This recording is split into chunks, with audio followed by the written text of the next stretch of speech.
Nigel Farage.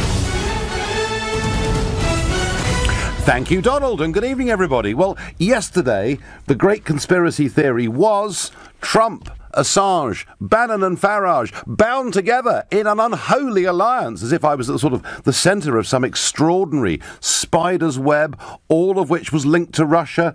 There were even accusations that UKIP had been funded from Russian sources, all sorts of extraordinary things.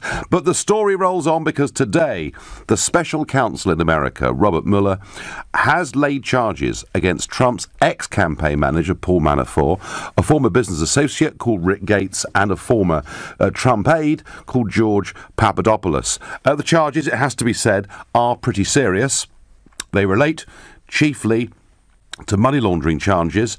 There is also, a further more serious charge of conspiracy against the United States of America. But, and I think this is the important thing to bear in mind, the job of this special counsel was to investigate whether there was any collusion between President Trump's campaign and Russia during the year 2016.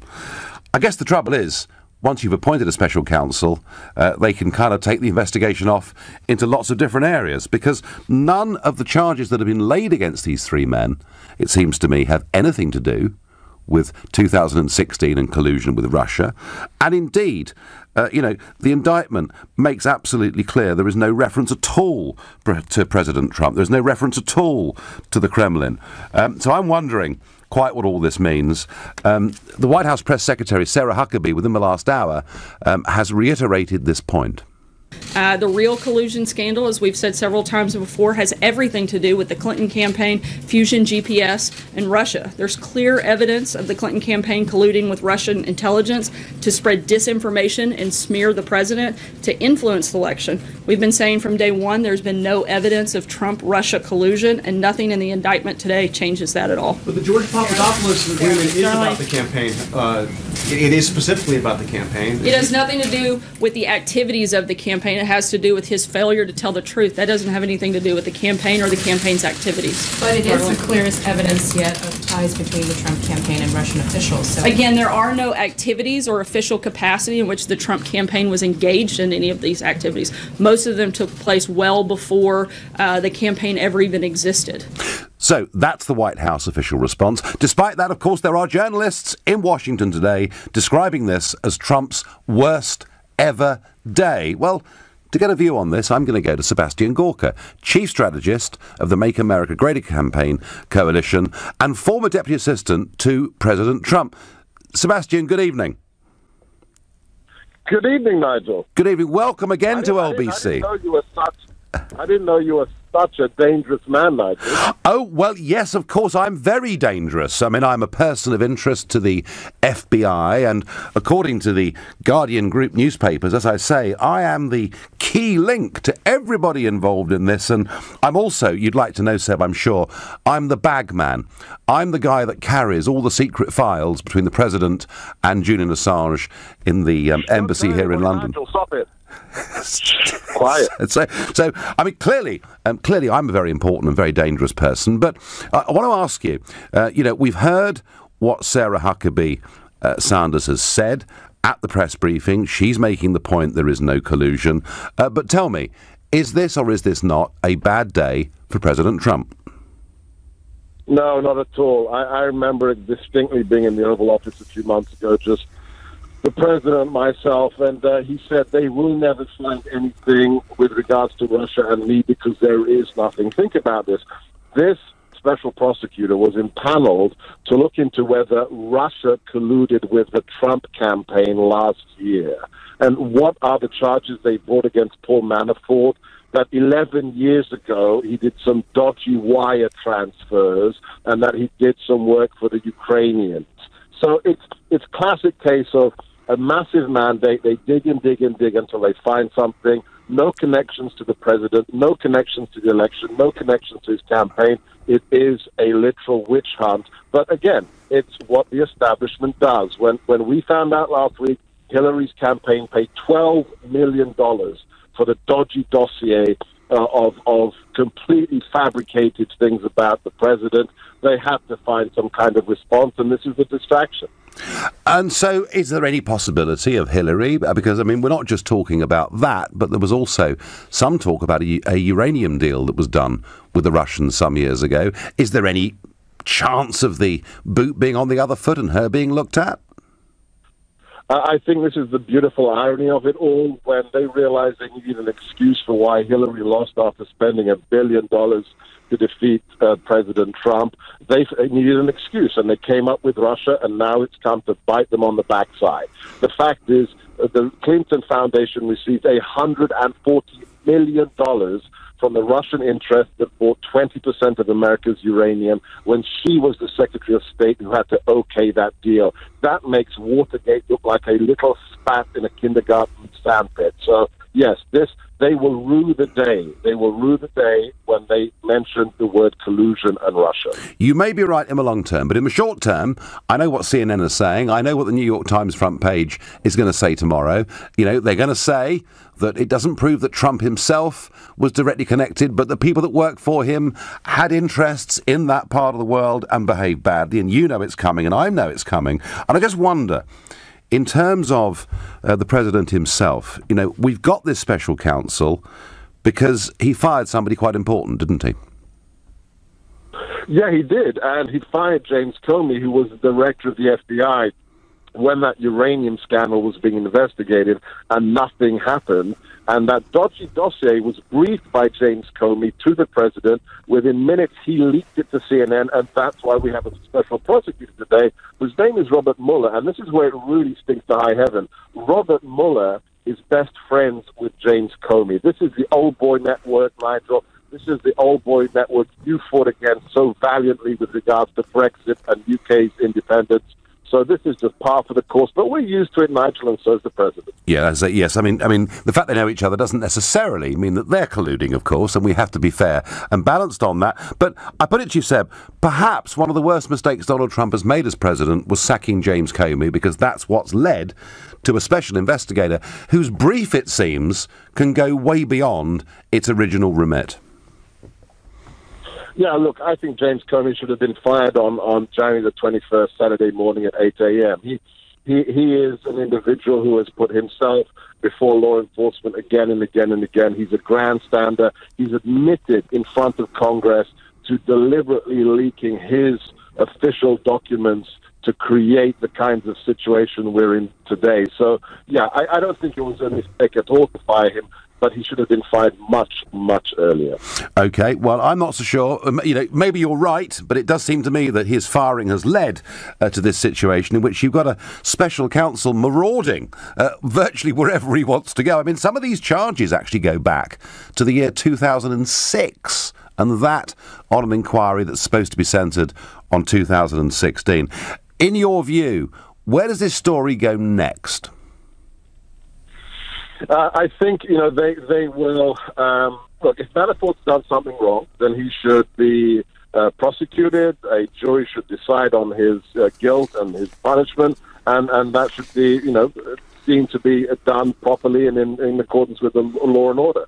But I think we have to have a special prosecutor for the uranium one deal and the dodgy dossier. And I think, not because of any collusion, but conflict of interest, my gosh, Robert Mueller must recuse himself, because he cannot independently investigate people, and Russia and Comey. Okay. These things are so intrinsically linked with his career. And finally, tell me, repeat, you are 100% convinced, are you, that nothing will be found in terms of Trump, his campaign team, and collusion with the Kremlin? I trust the president. When he told me they will find nothing, I believe him, and he's just going to put up with it, him and his 42 million Twitter followers. Thank you very much indeed. That was Seb Corker, Chief Strategist of the Make America Great Again Coalition and former Deputy Assistant to President Trump. And before I give you any views of my own, let's go to a new caller to this show, Shanjan, who's calling from Bradford. Good evening. Evening, Nigel Farage. Hello, welcome to the show. So what do you think? I mean, this is going on week after week, month after month. We keep being told that Trump has colluded with Russia. We keep being told that I'm a person of interest to the FBI. I'm hearing that UKIP's been funded by the Russians. I don't believe it. So do you treat all of this with scepticism, yeah? Yes, I'm a Eurosceptic, and I totally disbelieve what is being said by the mainstream media. I think the reason why they're angry with Russia is because they haven't got it with their way in Syria and the Ukraine. That is why. So, well, Ukraine, Syria, or in Western Europe, is blame it on the Russians. And okay, well, that may well be true, but equally, do you think? I mean, when you see President Trump speaking and saying there is no collusion, do you believe him? Yes, I do, because I can't see any link between him and Vladimir Putin. They got very different views. For example, if you look at Russia, they're very close to some of the people that Trump would regard as enemies, like Iran and also North Korea, for example. So I don't see any link between it. But it's not just this. I see this propaganda that's being fed by the liberal left-wing media, not just about Russia, but also about Saudi Arabia and Theresa May's links to it. It's just, it's this new form of, trying to, make everyone outside of the EU look bad.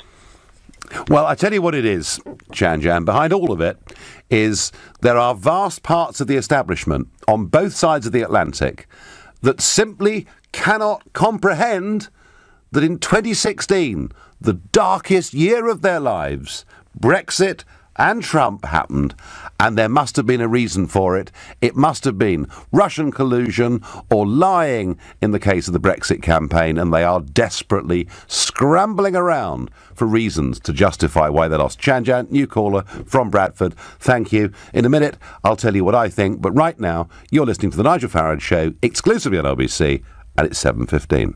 On the day that three of Trump's former campaign aides are indicted for offences, financial offences chiefly, some of them going back to 2006, the argument that we heard from a former, deputy assistant to President Trump was that none of this had anything to do with 2016 and collusion with the Russians, and they're barking up the wrong tree. Well, I have to say, I do genuinely believe that. And I believe it as much as anything because they've done their absolute best to link me into all of this. I am somehow at the centre of this spider's web. I'm a bagman running stuff back and forth between the White House and between the Ecuadorian embassy where Julian Assange is holed up. I've been accused of the political party I led for many years, UKIP, being funded by the Russians. And I can tell you, the whole thing is a complete and utter load of nonsense, in my view. So I'm asking you tonight, do you believe Trump himself has been involved in some form of Russian collusion? And if you think, unlike me, if you think, Nigel, you are dead wrong, that you have your real suspicions and your worries and your concerns about this, then you can call me on 0345 6060 973.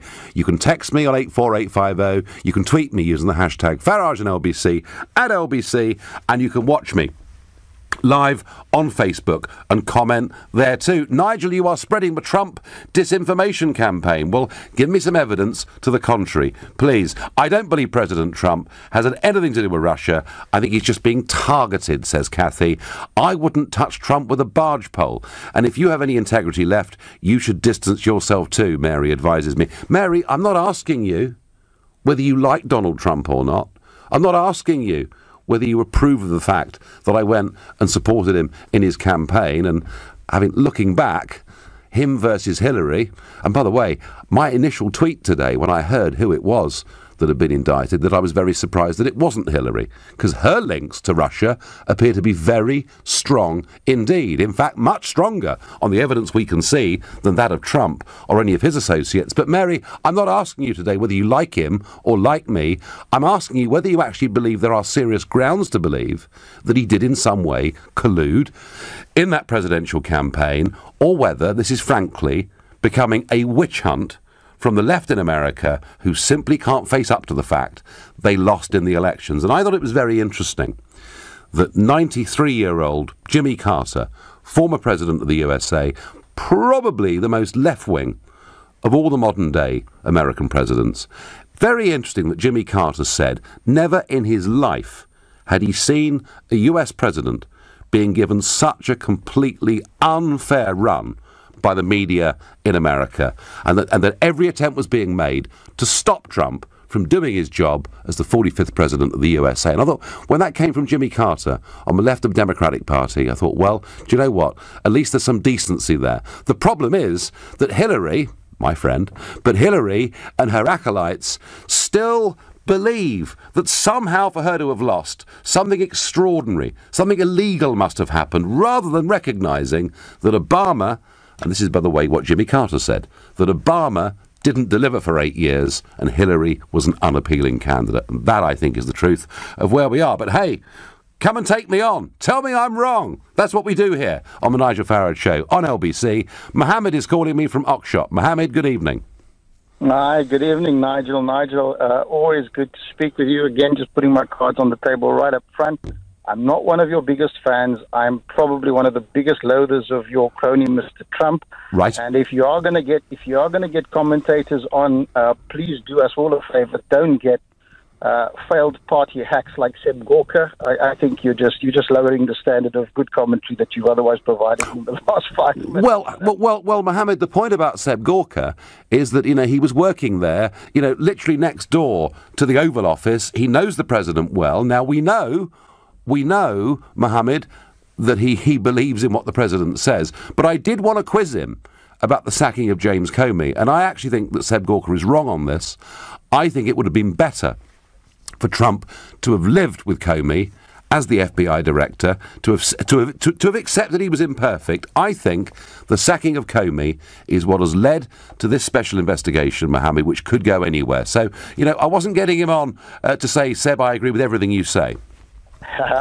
Nigel, I agree with that. And actually, you and I are not always going to agree, but I tell you what I will agree with is I think that Trump miscalculated in firing Comey. I think it provided a natural spark and a trigger for the Mueller investigation. And I just want to go back a step. And I think let's not forget, before we get into the Huckabee pivots or the Gorka one-liners and the locker-up chants, let's please not forget, Mueller got appointed by Rosenstein when Sessions decided to recuse himself because he felt he was not able to make the decision impartially. So a Republican appointee had his deputy appoint a special counsel with powers which he is now exercising, and I believe should be allowed to lawfully continue to be exercised until such time as the investigation is properly exhausted. Now, what's been found right now clearly is not, I don't think by any stretch of the imagination, an indication of direct collusion between Donald Trump and Russia or Russian operatives or the Russian state.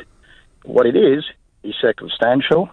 It is unrelated information if you look at the money laundering aspects, etc. Yeah, but sure. Please, let's not be naive. We all know in prosecutorial strategy, you go for the smallest fish first, you hang the bait, potentially you get bigger ones further up the line. Mueller is doing what Mueller does best, and he has assembled a team of individuals who've done everything from Watergate to Enron. So let's give them a bit of credit, and let's not forget how they were appointed. So that's the first point. The second thing is this whole malarkey about Uranium One and, Clinton and Russia. With all due respect, again, it's another cute pivot. Uranium One only came into the headlines when Trump was being placed under pressure in the last few days. Suddenly, the whole story fled. Where was it for the several years that it's been around? Why did it go quiet? I've got the answer. It only became relevant because it became a convenient little pivot. And actually, if truth be told, if anyone wants to have a special counsel appointed, I say go ahead. It's within the gift of the Republican Party. It is. It's a captured Congress and it's a captured administration. It is. And given the way American politics is, Mohammed, that may well happen. Although you have to say that the Hillary campaign did pay an awful lot of money to try and get information out of Russia about any links between Donald Trump and that country. That is true too, isn't it? I mean, Nigel, without trying to sound defensive or partisan, I wouldn't be surprised if there is complicity, but I also can't discount how the Steele dossier and, such related information came into being in the first place. Who's to know? I think the reality is we'll all only know once all of the stuff becomes, much more clear and transparent and is flecked open in the light of day in proper investigations. What I would say, though, is let Mueller if Trump has nothing to hide, it's as simple as this. If he has nothing to hide, stop sending tweets in capital letters, do something. You know, the only thing that needs to be done is for Mueller to do his job so that he can exonerate the man and the book can be closed on this. Mueller will certainly do his job, Mohammed, although I have to say that it does seem to me that the brief is pretty wide. And the one thing I can tell you for certain, that if you think Trump should stop tweeting in capital letters, you've got another thing coming. It ain't going to happen. Mohammed thinks that this should continue. We should see where it goes. Thank you for your call. Ahmed is calling me from Leighton. Ahmed, good evening. Yeah, hello. I don't know as much as the previous caller about the ins and outs, but what comes across to me is how come there's such an issue with Russian involvement, and that no one really is, highlighting, AIPAC and the Israeli lobby and their involvement in American politics and elections. Well, the Israeli lobby, that's a reasonable point, Ahmed, because there are about 6 million Jewish people living in America, so as a percentage it's quite small, but in terms of influence, it's quite big. But I don't think anybody... they have a voice within American politics, as indeed do the Hindu groups and many other groups in America. But I don't think anybody is suggesting that the Israeli government tried to affect the result of the American elections. I think, Ahmed, what it comes down to, in my view, is that Russia is seen by the European Union and by the Democrats to be the enemy. Putin is seen to be the enemy. We've done our best to expand the European Union, to expand NATO right up to his borders by encouraging Ukraine to join. And ever since that moment, he's been the great bogeyman. But I have to say, I would be amazed. I'm literally amazed. I certainly know from my perspective, I've had no Russian involvement or collusion, and I've not been a bagman, so I can speak for myself on this, 100%. I can't speak for the president 100%. Ahmed, you couldn't speak for your brother or your parents 100%. None of us can know 100%, but I would be stunned if anything came out that showed that any interaction with Russia had had any material effect on that election at all. That's how I feel, Ahmed. Is that your suspicion too? Yeah, it would be difficult to prove, but I would say, what's the big deal? Even if it did, like I said, with Israel, they affect both Democrats and Republicans. They've got them both in their pocket.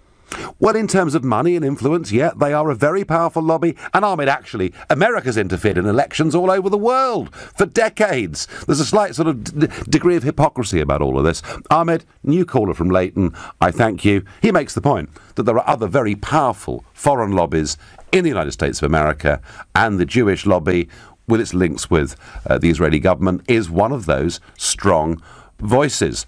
You're listening to the Nigel Farage Show exclusively on LBC. It's 7:30 as we discuss whether President Trump indeed did collude with Russia in this 2016 election victory, and some people think he possibly did. I think it's a complete load of baloney, and I say that because they've tried to drag me into it, and I know that's not true.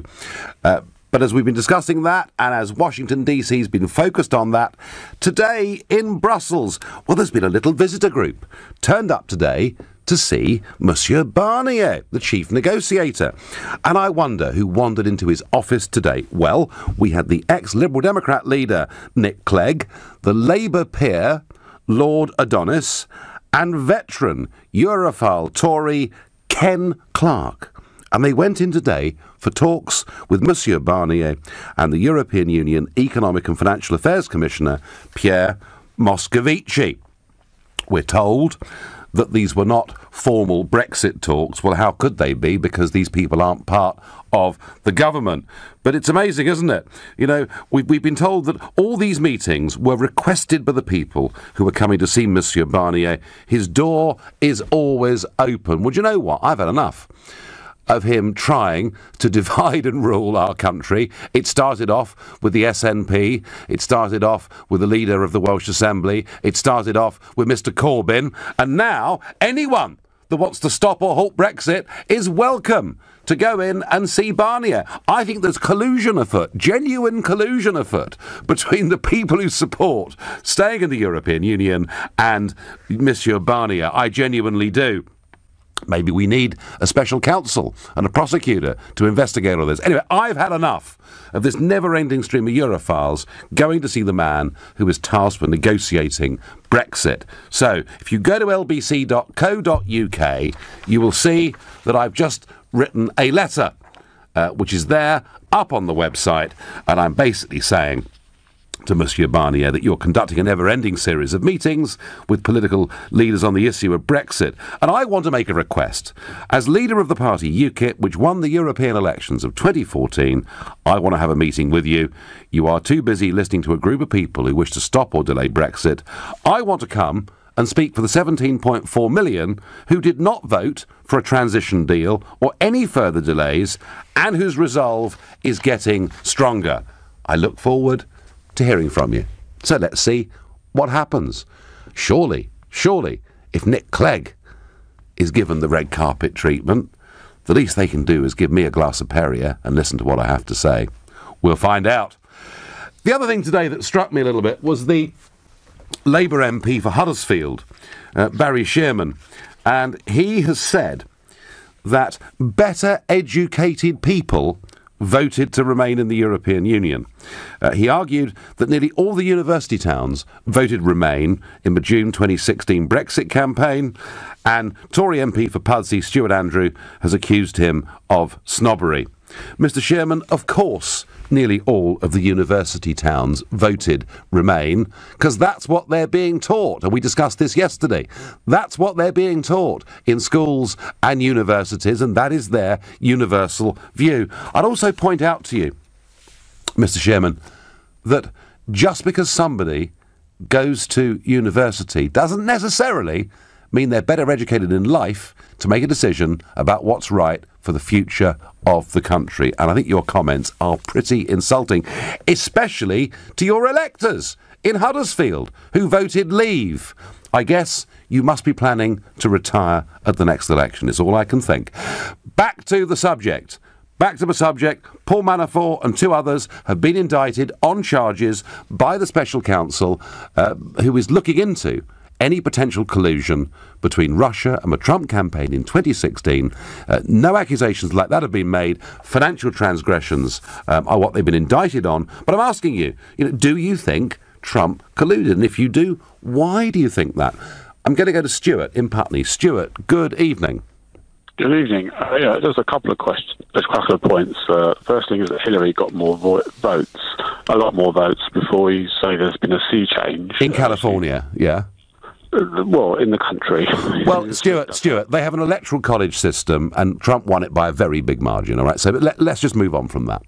There's no sea change. And the other thing is, do you think that... I tell you what, Stuart, there was a big sea change in the Midwest, wasn't there? And that's why Trump won the election. It was in those Rust Belt states. That is where he won the presidency from Clinton. Do you think that he's an honest man? Do you think he's honest? Or do you think he tells a lot of lies? I think he's honest. Of course I do. On a major issue, on something as fundamental as this, absolutely I do. You do? Okay, well, I don't think you're fit to analyse. Because everyone in the whole world can see hang on, Stuart. Who have I called a liar? I haven't even called Mrs. May a liar. I might have been very critical of some of the things she said and done. I don't go around calling people liars unless I've got very good reason to think so. So are you saying Trump's a liar, are you, Stuart in Putney? Absolutely. Of course he is. Everyone in the whole of course world, he is. The brain cell can tell that. Right, so anyone with a brain cell can tell the president's a liar. OK. So is he lying when he says, he's been tweeting out today, in big capital letters, there is no collusion. Is he lying when he says that? Very possibly. Very possibly. I don't know for sure. He lies about a lot of things. OK, so do you think that this special counsel is going to discover at some point that collusion occurred between him and Russia? Between Trump and... possibly not. Possibly not. Right, fine. So are you prepared to accept that at some point before too long, the special counsel finishes and Trump carries on as president completely undamaged by this? Undamaged, I'm not sure, but they might not be able to nail him. That's very possible. So, why, Stuart, would he want to risk everything by colluding with Russia. Why would he have even thought about doing that? It was before the election. He didn't know he was going to win. And really, but you know, a whole load of emails, a whole load of Democratic Party emails did appear through WikiLeaks, through Julian Assange. But he made it absolutely clear his source was not the Russians. There is, Stuart, what I'm saying to you is this. There's been this, and I think it's a wild conspiracy cooked up by the left in America, who can't accept the fact that Trump is their president. And I haven't seen a single piece of evidence to date to suggest that any of it's true. But you think he's honest and not a liar, so I can't take it seriously. All right, fine. Stuart and Putney, that's fine. He thinks the president's a liar. He may be prone to exaggerate a little bit here and there. He may occasionally not get his facts 100% right. There's a very big difference between that and outright thinking the man is a liar, because it is quite a serious charge. It's not one that I chuck about, cheaply. Andy in Cardiff is my next caller. He's called the show before. He's a thinker on political issues. What do you make of it, Andy? Hey, Mr. Farage, how are you this evening? Good evening. I'm fine. I just wonder when they're going to give up. I just wonder when the Democrats and many parts of the establishment in America will just wake up to the fact that Trump is the president, get on with it. Well, there are a few things I want to make very clear, and I'll be very, very quick with this. Firstly, I don't believe for 1 second that Mr. Trump actually colluded with the Russians. That's number one. But on the back of that, there are two very, very good reasons as to why I think that President Trump will look back on these stories and be happy that they broke when they did. And the first point is that not more than a week ago, it was suggested in the press in the States that Hillary Clinton, her funding of looking into collusion with the Russians, the payoffs or the suggested payoffs that had been made to people to say that there was collusion with the Russians, that failed. That's number one. And that breaking no more than a week ago, then suddenly this story breaks to say Donald Trump colluded with the Russians. That's a typical Clinton family deflection tactic. If something's going to break in the news about you, you break something about somebody else that actually detracts from you. That's number one. Yeah, j'accuse. Accuse the other person in the office of wrongdoing when it's you that's doing it yourself. Yeah, no, I understand that, Andy. I mean, do you think, Andy, that questions about the uranium deal, about money that went to the Clinton Foundation, about the 33,000 deleted emails, and about the large sums of money that the Clinton campaign spent to try and get a dossier with help from sources with big Russian knowledge to damage Trump's presidential campaign, is there a chance that this huge witch hunt against Trump could actually in the end bounce back on Hillary? I hope it does, and I really do believe that it will. And just to tie this up, point number two, we were talking about Mr. Comey earlier as well. Yes. Should he have actually sacked him? A lot of people believe that he should have kept him in office. I do. He'd have been a better ally. I don't believe that he would have done. I think that he sacked him at the right time. If what he released after he was fired is any reflection on this man's character, then leaving him in that position for longer could have actually accumulated more information that could have been transformed into dirt at a later date. Possible, Andy, but my impression is that virtually the entire Washington establishment is against President Trump. So it wouldn't have mattered much who was in that position. I mean, that is a town in which has become very big and very fat on the back of big government, huge buildings. And every time I go to DC, I see more tower blocks being built to accommodate yet more people that are working inside that beltway. And for the first time ever, they've got a president saying, we want to cut back, we want to slim down, we want to pay you less, we want to get rid of you. Andy from Cardiff, I thank you. I personally think getting rid of Comey is what's led directly to all of this. Not that I believe Comey was perfect. You're listening to The Nigel Farage Show, exclusively on LBC. It's 7:45. Did Trump collude with the Russians? Do the Russians have this great sway over the American electorate? Jen says on Facebook, if the Russians could interfere with the USA elections, you wouldn't have had 8 years of Obama. True. Obama and Putin did not like each other very much. And Peter says to me on Twitter, please tell us, why did you go and see Assange And why did you refuse to answer questions by journalists about the meeting? Peter, you obviously didn't listen to the Nigel Farage Show on LBC yesterday. Why I answered this in full. Go to lbc.co.uk. The answer is there. Gosh. And I even took someone, Peter, when I went to meet Assange. A producer from LBC came with me. And I made the point, if you look at the clip, do you think LBC are part of this great international conspiracy? No, it just shows what a load of complete and utter baloney it is, Peter. And I won't be answering that question ever again to anybody that answers it. I've done it. It's gone. It's gone. Matt is a new caller from Hackney. Matt, good evening. Good evening, Nigel. How you doing? I'm doing very well. So, do you think that Mr. President colluded with the Russians? He absolutely did, yeah. It's absolutely obvious. And I think the first thing I'd just like to say is this absurd idea that this is some sort of left-wing conspiracy. First of all, the opposition research that's formed the Steele dossier was commissioned by who? Go on.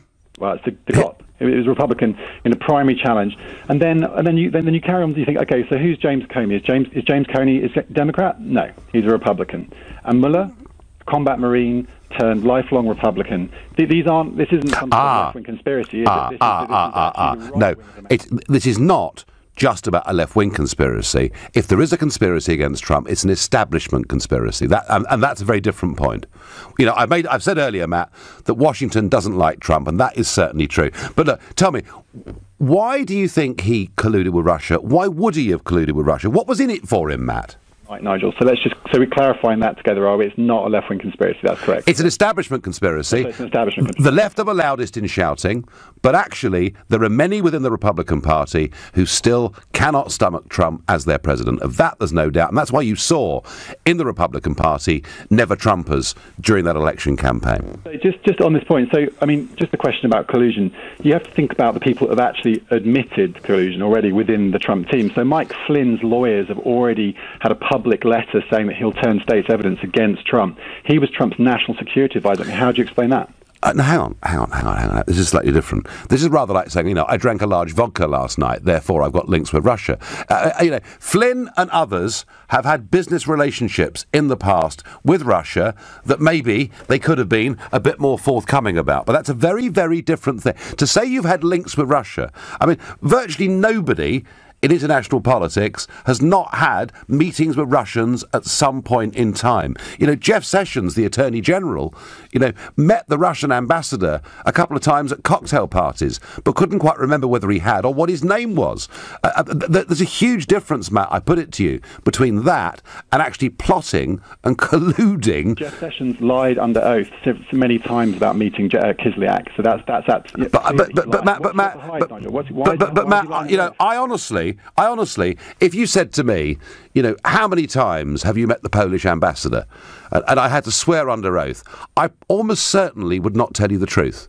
Because I would have bumped into him at a cocktail party. Who knows? I might have had a couple by the time I'd met him. I might have met 100 people that evening, and I would not have a full reflection of the events. And that's the case with Jeff Sessions. But look, Matt, we're getting very technical.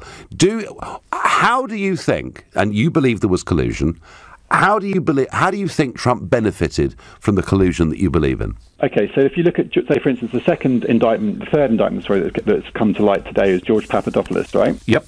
George Papadopoulos has actually admitted and now been charged and admitted lying to the FBI about his engagement with the Trump campaign in order to get emails to smear Hillary Clinton. So these are senior people within the Trump team who are admitting... Matt, no, I'm sorry, but politics is a rough, dirty business. There's all sorts of smears and counter smears go on in these political campaigns all the time.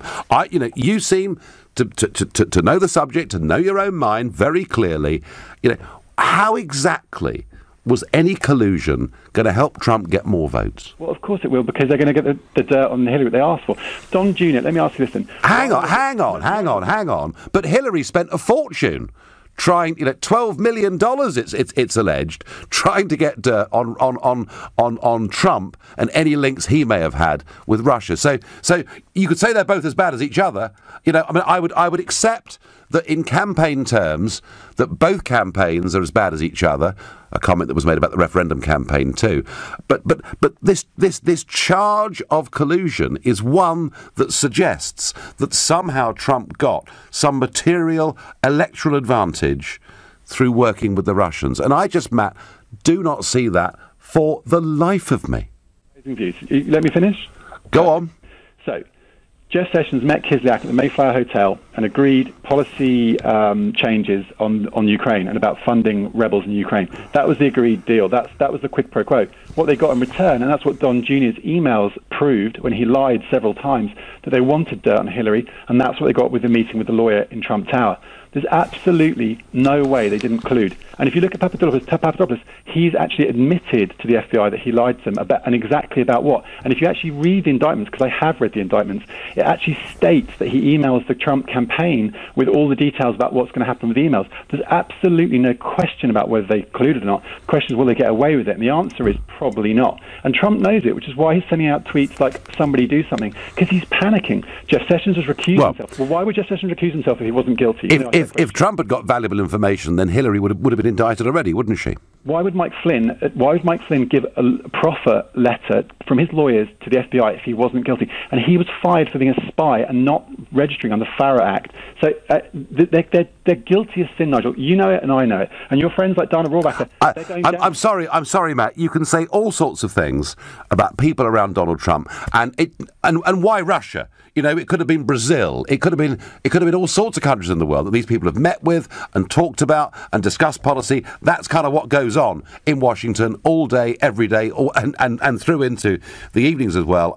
Matt, you have your view, and you see these links and relationships, and you see some untruths that have been told, and I get that, but I do not believe that's the same thing as saying there has been a deliberate collusion that has led to material advantage. Both campaigns sought to get dirt and information on the other. They're as bad as each other. Elections are like that. I thank you, Matt, for the call. I've got time for one more caller this evening, which is James, a new caller to the show, who's calling from Leytonstone. Yeah, hi. The reason why I called is I have this same discussion with people at work as well, and it appears that people don't have a lot of information as to what's actually really going on. So unfortunately, I think we've reached a really bad precedent in our world when it comes to the media. So imagine that you have a elected president who has people within his establishment who are actually leaking information to the press about him. Yep. Now, many years ago, let's say many decades ago, that would have been tantamount as treason, and such people would have been hung. Are you talking about James Comey here? Yeah, I'm talking about James Comey, and I'm talking about the other people that are actually probably still working in the White House right now, who are leaking information against President Donald Trump. Now, the reason why I'm saying that is this. When Hillary Clinton lost the election, she came out and said Russia.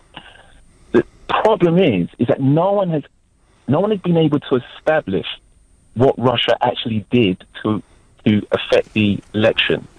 That's number one. Number two, the DNC haven't even handed over their email servers to the FBI, to the CIA, or to the NSA. So that's number two. Number three, Robert Mueller, who's been assigned to this case, he's actually widened the scope of it. He has. No, that's right, James. James, that is right. James, I'm going to have to stop you. You've made 3 points. You've made them extremely well. We're out of time. The point's a very good one, that Robert Mueller has broadened the brief, and there are charges here that go back, in fact, to the year 2006. Look, folks, you know my view. I should not be a person of interest to the FBI. I'm not the centre of some extraordinary web. I'm not working with the Russians. UKIP wasn't funded by the Russians, and I have absolutely no reason to believe that that applies to Trump either. You've been listening to the Nigel Farage Show here on LBC. I'm back tomorrow evening from 7. Coming up at 10 tonight, it's Majid Nawaz. But up next, it's Clive Bull. Nigel, thank you.